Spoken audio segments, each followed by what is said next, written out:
August 31, 1859. The Ann Arbor Journal, Ann Arbor, Michigan. The Aurora Borealis on Sunday evening. The most marked display of northern lights known in this region for years was visible on Sunday evening.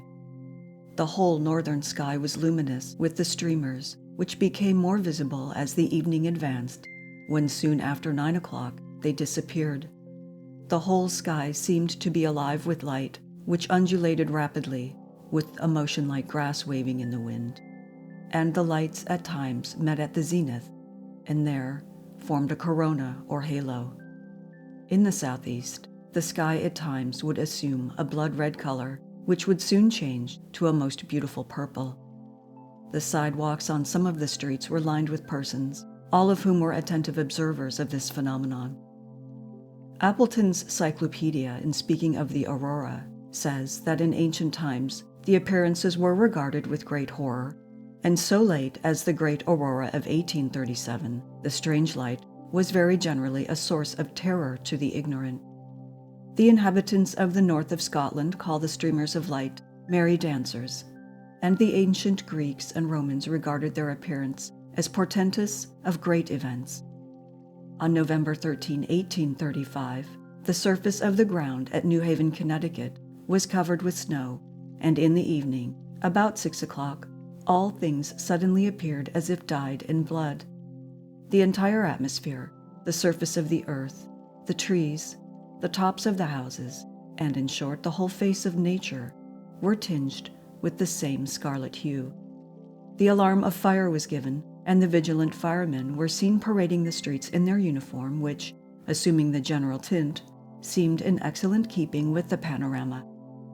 Such was the appearance exhibited over a large portion of the country, where the clouds were not so dense as to obscure the auroral display, and superstitious fears of some impending, awful conflagration generally prevailed among the ignorant throughout the country at that time. The foregoing account from the Detroit Daily Advertiser gives a tolerably correct view of the Aurora Borealis as it appeared in this city on the same evening. Soon after 9 o'clock in the evening, there was a broad belt, much of it dark red mixed with lighter streaks, 3 or 4 times as wide as the Milky Way, stretching across the vault of heaven from west to east, a little north of the zenith. There were also many light streaks in all of the northern parts of the heavens, and some at the south. Those that saw them between 1 and 2 o'clock at night described them as much more brilliant and effective. Equally so is a full moon in a clear atmosphere, and is flashing up from all points of the compass, from near the horizon to the zenith.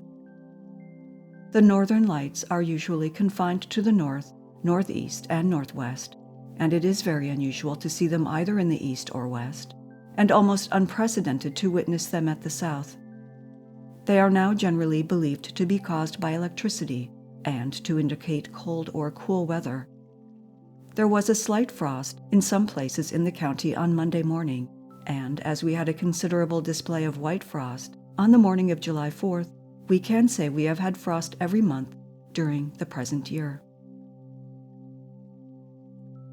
September 1, 1859. The Sydney Morning Herald, Sydney, Australia. The Aurora Australis. To the editor of the Sydney Morning Herald. Sir, I have to record the occurrence last night of the extraordinary phenomenon known as the Aurora Australis. It first attracted my attention a few minutes after 7 o'clock. The southern sky was then of a light reddish tint, which gradually grew deeper till at 7:20 it arrived at a maximum. The spectacle presented by the southern heavens at this time was very impressive, the sky being of a deep blood-red color. There were thin scattered clouds in the south. These were likewise tinged with red, but the clear spaces of sky between them were of a deeper tint.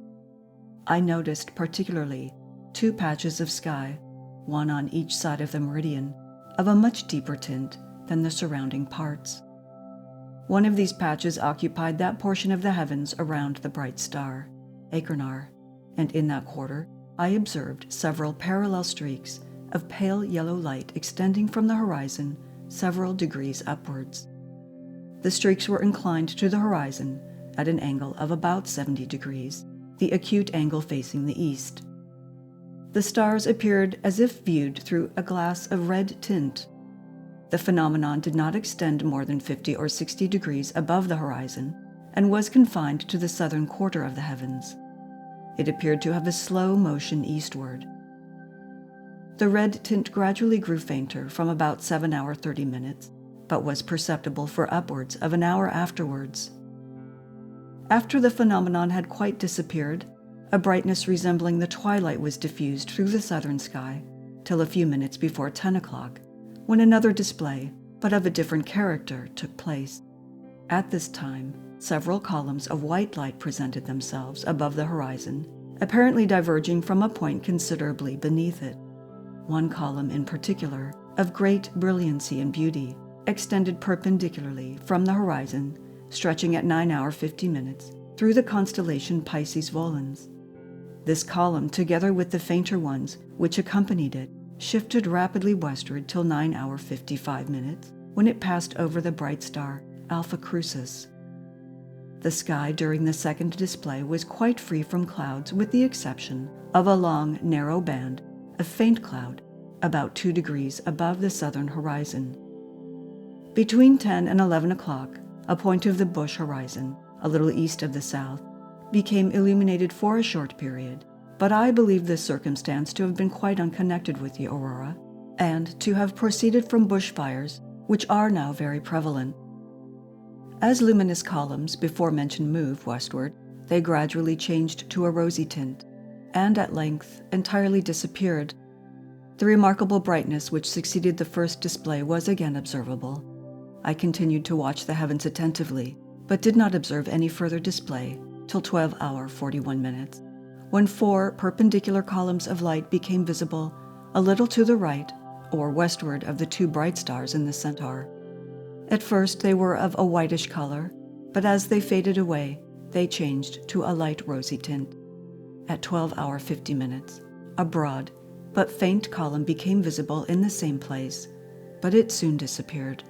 I watched the sky till 1 hour 15 minutes, and occasionally throughout the morning, but did not again observe the phenomenon. The atmosphere was remarkably clear and tranquil till about 2 o'clock, when a dense fog began to envelop everything around. Flashes of lightning were observable in the east about midnight. The phenomenon which I have above described is doubtless that known as Aurora Australis, but there are some persons who maintain that it proceeded from bushfires. This erroneous opinion is the result of not having attentively watched the different stages of the phenomenon. I am informed a similar display was observed here about 12 years ago, but of a much inferior character. I am, sir, your obedient servant, John Tubbett, Jr., Windsor, 30th August. September 2, 1859. Boston Evening Transcript, Boston, Massachusetts. The northern lights again kindled. These flaming ministers were returned this morning and shone steadily with a brilliant red hue from 1 o'clock until their fires were paled by the approach of the sun. As that luminary rose above the horizon, a dense black cloud in the east was invested with a gold border by the solar rays and presented a gorgeous spectacle. The Telegraph reports that a brilliant auroral display was observed at New York also this morning. The Traveler, in speaking of the auroral effects in this city, says, "The electric disturbance has continued with varying intensity through the forenoon, greatly interrupting and impeding the working of telegraph wires. Some curious phenomena were seen on the wires of the American Telegraph Company, and the results obtained surpassing any heretofore reported. On the wires between Boston and Portland, the operators were enabled to hold conversations and transmit and receive business on the current induced by the auroral waves, the usual batteries being disconnected from the wires. This is the first instance on record of more than a word or two having been transmitted with the auroral current. The usual effects of the electric storm were also manifested, such as reversing the poles of the batteries, etc. We are informed also that on the short line between the Cambridge Observatory and the store of Messrs. William Bond and Son in Congress Street, which runs nearly east and west, the waves of electricity display considerable regularity, being from half a minute to a minute in duration.